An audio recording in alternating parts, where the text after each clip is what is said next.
welcome back. Today's video is going to be focusing all about travel and I hope you enjoy it. So if you don't know, my name is Abby and today I'm going to be taking you through the journey of flying with a wheelchair and a feeding tube. My flight experience is based on a recent experience I had going from London Heathrow to Miami with Virgin Atlantic. Now I filmed a few clips throughout this experience but I didn't really give a proper narrative through. I'm going to narrate it here for you now and put clips in over me so you'll see a mixture of both. The first process is booking the trip. I think with booking the trip it's really important to prepare when you have a disability or you need special assistance at the airport, no matter what your disability, whether you be a wheelchair user, use a catheter or a feeding tube or use walking sticks, whatever it is, you need to prepare. The best way to do that is by when you book your flight straight away trying to raise special assistance. And so you can ring the special assistance line, you may be waiting a while but you can ring them, and some airlines you can also email them. My experience with Virgin was that I had to email about 3 weeks before we flew. That is because we only booked our tickets 3 weeks before,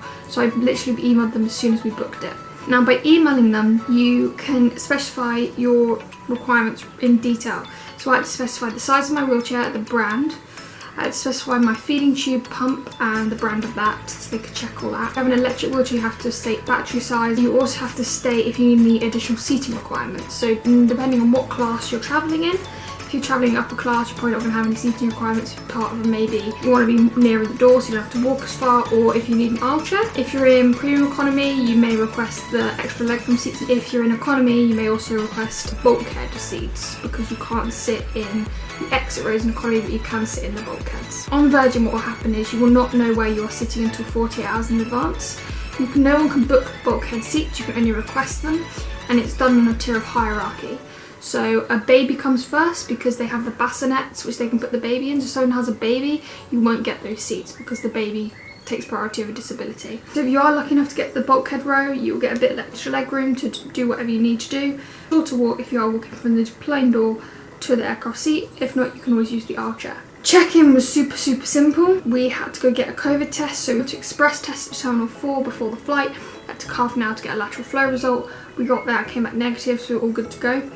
Drove around to Terminal 3, parked with Heathrow meet and greet. That was super simple process. You park your car up, you give them your keys, your little form, and you go to keep it, and that is the experience, that is it. You go to Virgin, you check in. It doesn't matter what class you're flying with. You can either request special assistance, which means someone from the airport special assistance team will walk you through the airport and they will literally help you from your car to the gate. If you don't need that, like me, I'm a very independent wheelchair user, you can just go straight to check-in and check in whatever you need. So when we did book, I did specify that I would be taking medical equipment.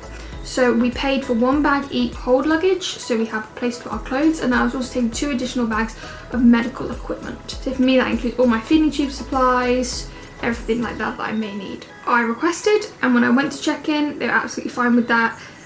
You don't have to wait in the normal queue, just ask a member of staff, say I need special assistance check-in, and they will take you. Security. Security is one of those things that is always a bit of an experience no matter if you have a disability or don't, but with a disability it is actually not that difficult, and they had a special assistance queue. Going through security at Heathrow, I have feed, so I carry cartons of feed on me at all times. I had enough for 2 days on me in case my luggage gets lost. Going through security you do have to have a doctor's letter saying why you need it, how much you're going to be taking on board, and all those sorts of good things. So make sure you have all that. Got a feeding tube, make sure your dog needs your feed.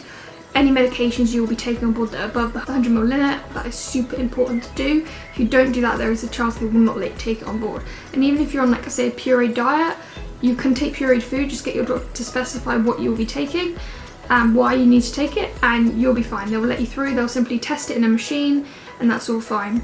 Now if you are a wheelchair user, going through security is going to be a bit different to the average person. So most people will walk through the scanners, maybe do the scanner where it goes around them. If you're in a wheelchair, you don't have to get out of your wheelchair. They will swab your chair, swab your shoes, swab your hands, and they will give you a pat down. If you're a male, you get pat down by a male, and if you're a female, you get pat down by a female.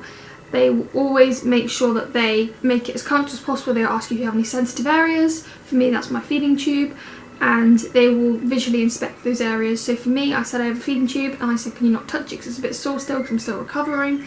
They did, and they just asked me to lift my shirt up, and they visually inspected that whole area. and that was absolutely fine. So don't be nervous about it at all, it'll be fine. Now boarding. Boarding is a bit of an experience if you're a wheelchair user. Again, usually they ask you to get to the gate first, they can pre-board you. If you don't worry, it's not gonna be the end of the world. I was a bit late to the gate and they simply, it was amazing actually, they stopped the boarding and allowed me to get on and then restarted the boarding, so I really appreciate that. You can either use an aisle chair to get on the plane or you can walk. So I always gate check my wheelchair. So by that I mean I take my wheelchair all the way through the airport to the gate, and then just at the aircraft door I get out of my wheelchair, I transfer onto the aisle chair and I go onto the plane. It is really important that you make sure you take everything off your chair that could fall off in the hold, so I always take my cushion off. My cushion I take off as well because I like to sit on it on the plane because it helps prevent you being sat on a comfortable seat for a load time. So I always take my cushion off. Anything else that will fall off, make sure you take it off. Keep it whole, keep the wheels on, brake them on, put a luggage tag on it and identification tag, and it's good to go. Then when you get off at the other end, the wheelchair will be in the same position. Now that is pretty much my flying experience with Virgin Atlantic. The 3 biggest tips to take from this video is 1, always make sure that you prepare in advance, make sure you let them know that you're coming, even if you are an independent wheelchair user, but you still do need to, you know, check extra things and have help at the gate, like an aisle chair. You need to let them know of those things.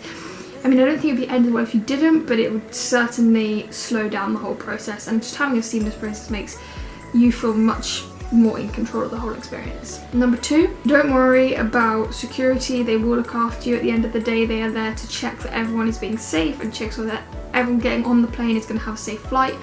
And at the end of the day, if you have a general medical reason to need something on the plane, they will allow you to have it as long as you have the evidence to back it up. And number 3 is during the flight, don't be worried about moving around the aircraft or anything like that. They have a disabled toilet on board, and if you do need to use a chair on board to get to the toilet, they have an arm chair on board which they can help you get to the toilet with. But if you are sat in the bulkhead as well, there are toilets right by that, so you can literally just it's 2 steps to the toilet, so if you can manage that, you don't need to use that. At the end of the day, the cabin crew will do everything they can to help you. Right, I hope you enjoyed this video. If you do have any questions, don't be afraid to ask below, and there'll be a few more videos coming up. See you guys later. Goodbye.